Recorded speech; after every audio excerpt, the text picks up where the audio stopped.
bought an inflatable kayak and it's in this box. It's a little heavy. That has me a little scared. It's just me. Oh, look at that. It's a box within a box.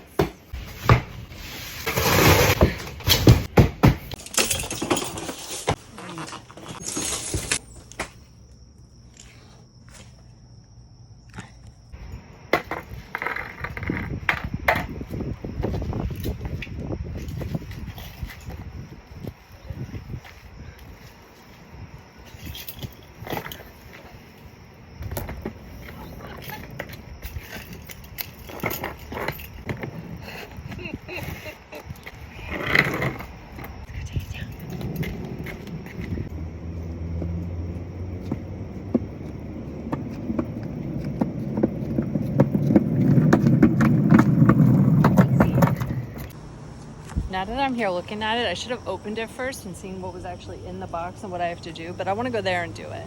So I try to do it here and it frustrates me, I'm going to stop. So I'm going to put myself in a situation where I have to follow through. Mind games, you got to play with yourself.